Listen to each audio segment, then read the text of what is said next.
नमस्कार.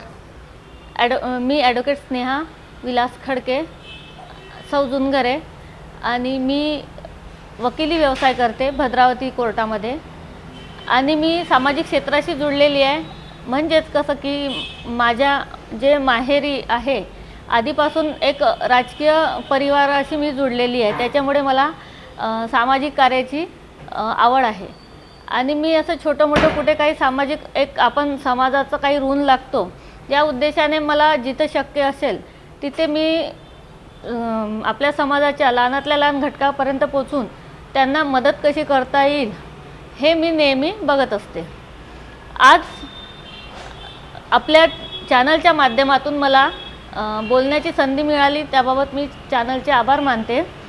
मला आज एक विषय दिलेला होता, माता जिजाऊ, क्रांतिज्योती सावित्रीबाई फुले, माता रमाई यांचे ऋण स्त्रिया फेडू शकतील का या विषयावर मला आज बोलायचं आहे.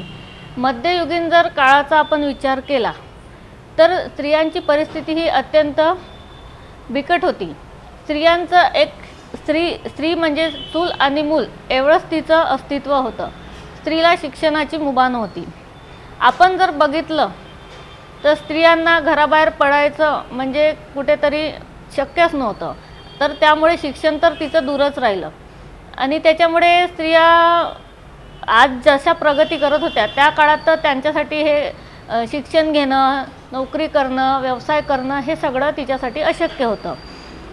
तर आता आपण ज्या आपल्या क्रांतिज्योती सावित्रीबाई फुले आहे, माता रमाई आहे, माता जिजाऊ आहे, अहिल्यादेवी आहे, झाशीची राणी आहे, या ज्या स्त्रिया आहे जर आपण बघितलं तर इतिहासापासून स्त्री एक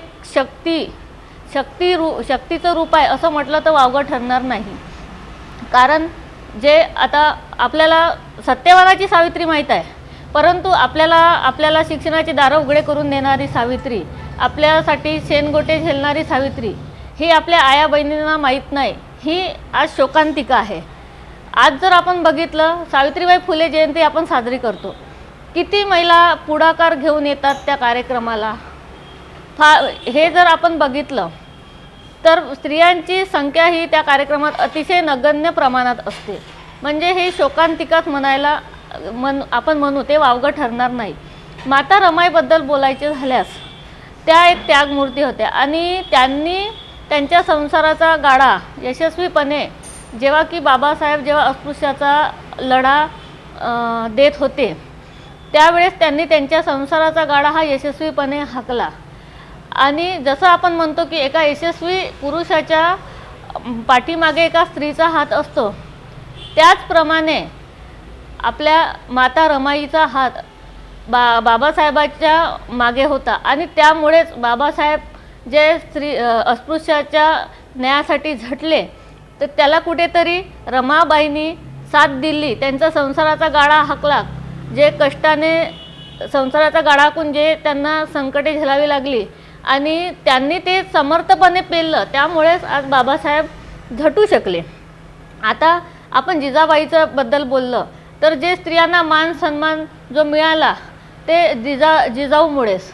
त्यांनी स्त्रियांना मान सन्मान मिळावा यासाठी प्रयत्न केले. त्यातून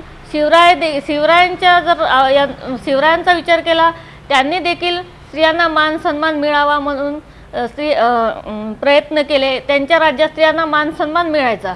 हे आता आपण हे इतिहासकालीन बघितलं. आपल्या ज्या आपण त्यांना माता म्हणू किंवा कुठेतरी त्यांच्यामुळे आज आपण ज्या स्त्रिया शिक्षण घेत आहे हे त्यांची कुठेतरी त्यांचे आपण जर ऋण मानले तरीही कमी आहे. म्हणजे त्यांचे उपकार आपण फेडू म्हटलं तरीही तेवढे कमी आहे.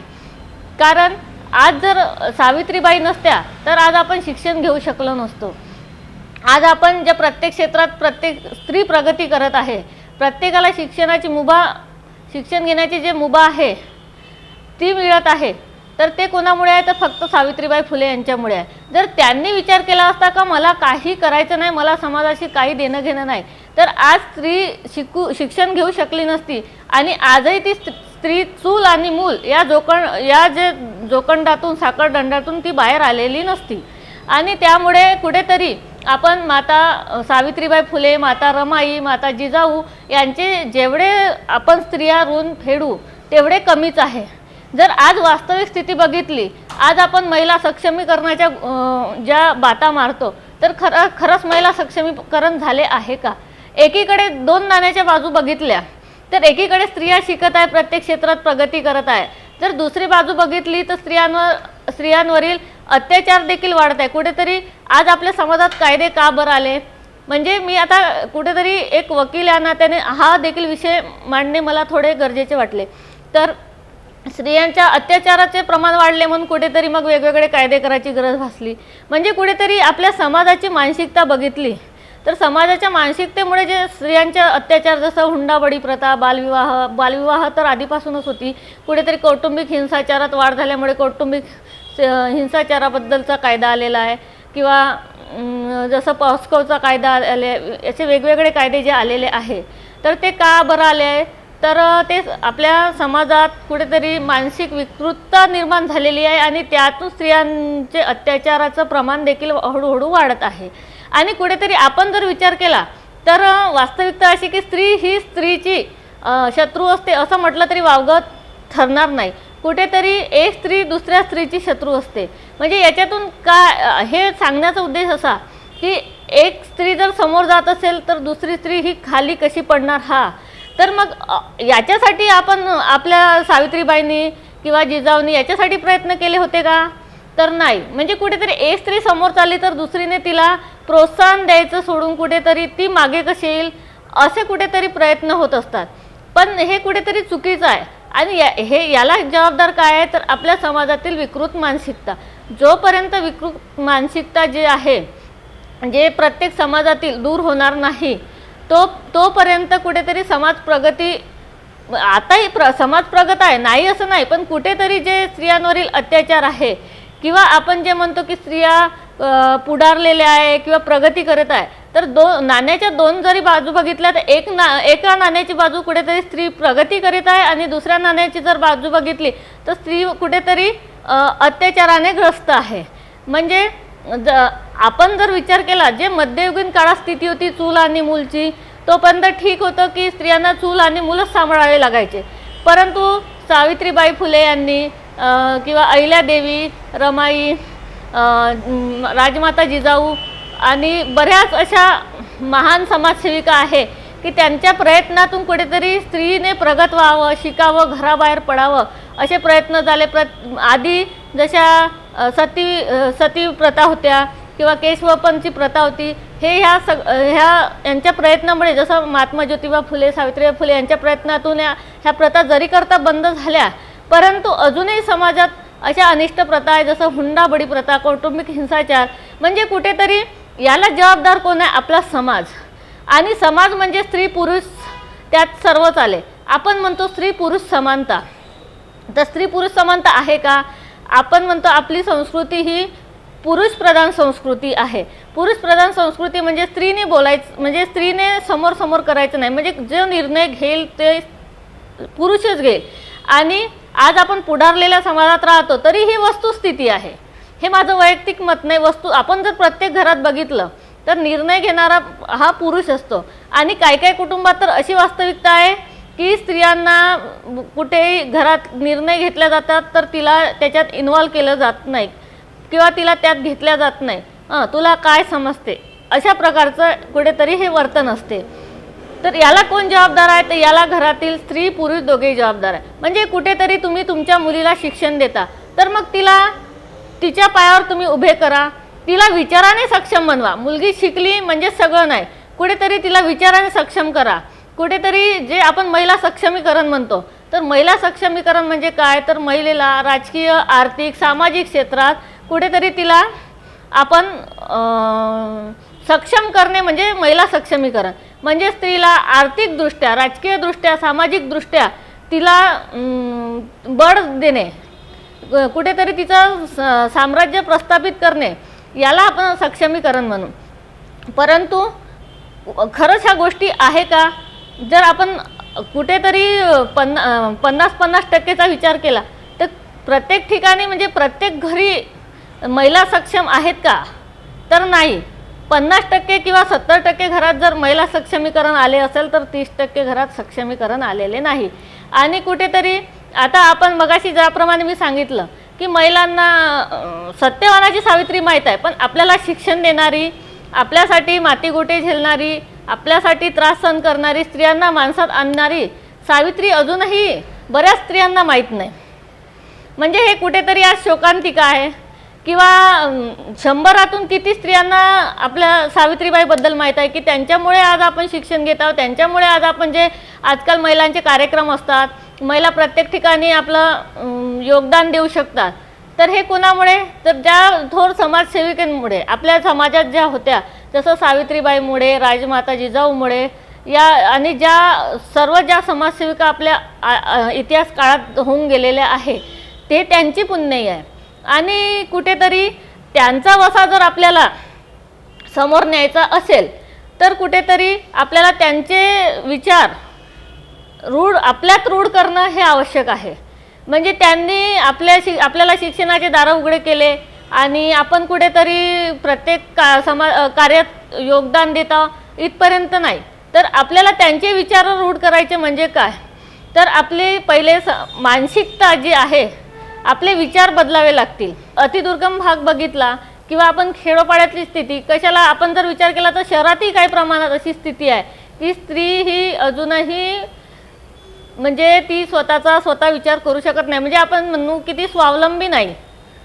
आणि कुठेतरी आता जो मला विषय दिलेला आहे की आपण सावित्रीबाई फुले, राजमाता जिजाऊ, माता रमाई यांचे ऋण स्त्रिया फेडू शकतील का? नक्कीच त्यांचे उपकार तर आपल्यावर एवढे आहे की त्यांचे उपकार आपण फेडू शकत नाही। त्यांचे ऋण कधी आपण सर्व स्त्रिया काही केलं तरी आपण त्यांचे ऋण तर फेडू शकणार नाही, परंतु त्यांच्या जर विचाराने जर आपण चाललो तर कुठेतरी एक प्रगत समाज निर्माण होण्यास आपण मदत करू, म्हणजे तेवढेच कुठेतरी आपण त्यांच्या ऋणाचे भागीदार होऊ असं म्हणायला वावगं ठरणार नाही। आता आपण विचाराने चालायचं म्हणजे कसं?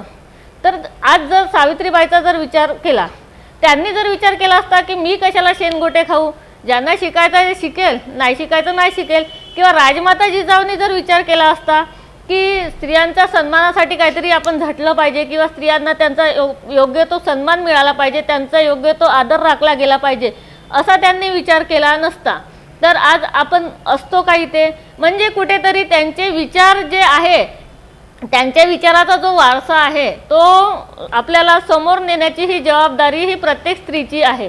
आज जे नवीन पिढी येत आहे त्यांना खरोखरच माहीत आहे का, जे कॉन्व्हेंटमध्ये शिकत आहे, तर या सर्व जे आपल्या समाजासाठी जे यांनी योगदान दिलेलं आहे, यांचे उपकार एवढे आहे की आपण ते फेडू तर शकणार नाही, पण कुठेतरी भविष्यामध्ये नवीन पिढीपर्यंत हे सर्व यांचे योगदानाबद्दलची माहिती आहे किंवा यांचे विचार आहे, हे कुठेतरी भविष्यामध्ये म्हणजे नवीन पिढीला माहिती झाले पाहिजे।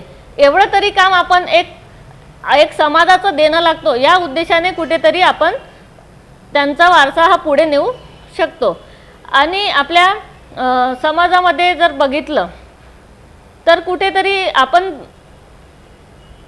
जर विचार केला तर जसं आपण आपल्या सावित्रीबाई फुले यांची जयंती साजरी करतो, राजमाता जिजाऊंची जयंती साजरी करतो, रमाईची जयंती साजरी करतो, मग आपण काय करतो, जयंतीपुरते कार्यक्रम घेतो, भाषणं घेतो, तेवढं तर त्यांचे आपल्यावर उपकार आहे ते आपण तर करतोच, परंतु आपण समाजात दर दिवशी प्रत्येक वेळी त्यांच्या विचाराने चालणे हे खरे त्यांना मानवंदना आपली ठरेल। म्हणजे कसं, त्यांचे विचार म्हणजे काय, तर त्यांनी जे आपल्याला मार्ग दाखवला आहे, म्हणजे जसं की सावित्रीबाईंनी स्त्रियांसाठी शिक्षणाचे दार उघडे केले, डॉक्टर बाबासाहेब आंबेडकरांचे योगदान यामध्ये संविधानाच्या माध्यमातून आपण त्यांचे देखील उपकार फिटू शकणार नाही, किंवा माता रमाईमुळेच त्यांनी जे संविधानाप्रती कार्य केले किंवा अस्पृश्यासाठी त्यांनी लढा दिला, ते त्यांचे उपकार आपण फेडू शकणार नाही, राजमाता जिजाऊचे उपकार आपण फेडू शकणार नाही, पण त्यांच्या विचाराच्या माध्यमाने कुठेतरी आपण त्यांचे विचार आपण आपल्या समाजात रुजवून कुठेतरी आपण स्त्रियांनी आज जर बाबासाहेबांमुळे आपल्या स्त्रियांना जसं वेगवेगळ्या जसं प्रसूती प्रसूतीच्या वेळेसच्या ज्या सुट्ट्या आहे किंवा स्त्रियांना जे समान वेतन कायदा आहे किंवा कामाची वेळ आहे, कामाची तासिका म्हणू आपण त्याला, जर आज बाबासाहेबांनी प्रयत्न केले नसते तर कुठेतरी ह्या सगळ्या ज्या आपल्याला स्त्रियांना ज्या फॅसिलिटी मिळत आहे त्यापासून आपण वंचित राहिलो असतो. तर हे कोणामुळे? बाबासाहेबांनी जे प्रयत्न केले आणि त्यांच्या मागे ज्या रमाई राहिल्या खंबीरपणे त्यांच्या संसाराला साथ देत, आणि त्यामुळेच बाबासाहेब समाजासाठी झटू शकले किंवा अस्पृश्यांना न्याय मिळवून देण्यासाठी ते झटू शकले. आणि राजमाता जिजाऊचा विषय जर आपण मांडला तर एका स्त्रीची जबरदस्त इच्छाशक्ती 5-5 महाकाय साम्राज्य उद्ध्वस्त करू शकते हे अख्ख्या जिजाऊंनी आपल्या समाजाला किंवा अख्ख्या जगाला दाखवून दिलेले आहे. राजमाता जिजाऊंनी शिवरायांना घडवले आणि शिवरायांना त्यांनी जे धडे दिले त्यातून शिवरायांनी जे आपलं साम्राज्य हिंदवी स्वराज्य स्थापन केलं आणि त्याचे सर्वस्वी श्रेय एक माता म्हणून ज्या पद्धतीने जिजाऊंनी शिवरायांना घडवले ते सर्व श्रेय हे राजमाता जिजाऊ यांनाच जाते. अशा प्रकारे आपल्या समाजात जसं की डॉक्टर बाबासाहेब आंबेडकर, महात्मा ज्योतिबा फुले, क्रांतीज्योती सावित्रीबाई फुले, राजमाता जिजाऊ, माता रमाई यांनी जे योगदान दिलं त्याचे उपकार आपण फेडू शकणार नाही, पण कुठेतरी त्यांच्या उपकाराची जाणीव ठेवून त्यांचा वसा हा समाजात आपण त्यांचे विचार जे समाजात तळागाळापर्यंत पोचवणे हीच खरी कुठेतरी त्यांचे उपकार फेडण्यासाठी केलेला एक छोटासा फुल न फुलाची पाकळी असा कुठेतरी एक प्रयत्न असा प्रत्येक स्त्रीने करायला हवा, एवढे माझे एक सर्व स्त्री वर्गाला विनंती आहे. किंवा कुठेतरी एक त्यांनी मग आपण असं त्यातून एक असं करू शकतो की संपूर्ण ज्या स्त्रियांनी आहे ते कुठेतरी एक समाजाला आपण देणं लागतं या उद्देशाने. कुठली स्त्री शिक्षणापासून वंचित राहणार नाही किंवा कुठल्या स्त्रीवर जर अत्याचार होत असेल किंवा कुठली स्त्री जर म्हणजे तिला कुठे त्रास असेल तर कुठेतरी एक आपण समाजाचं देणं लागतो. या उद्देशाने कुठेतरी आपण जर पुढाकार घेऊन जर प्रत्येक स्त्रीला मदत करायचं ठरवलं, तिला स्वावलंबी बनवायचं ठरवलं किंवा एक स्त्री सक्षमीकरणाचा जो भाग सांगितला, सामाजिक, आर्थिक, राजकीय स्थैर्य आपण प्रदान करू शकतो तर समाजाचं देणं लागतो. या उद्देशाने जर आपण कुठेतरी स्त्रियांना प्रोत्साहित केलं तर आपण फुल ना फुलाची पाकळी आपण या सर्व आपल्या जे आजच्या ज्या विषयानुसार राजमाता जिजाऊ, माता रमाई, क्रांतीज्योती सावित्रीबाई फुले यांचे कुठेतरी थोड्या का प्रमाणात होईना आपण उपकार फेडू शकतो. आज मला बोलायची संधी दिली त्याबद्दल मी आपल्या चॅनलचे आभार मानते आणि माझे 2 शब्द संपवते. आप देख रहे हैं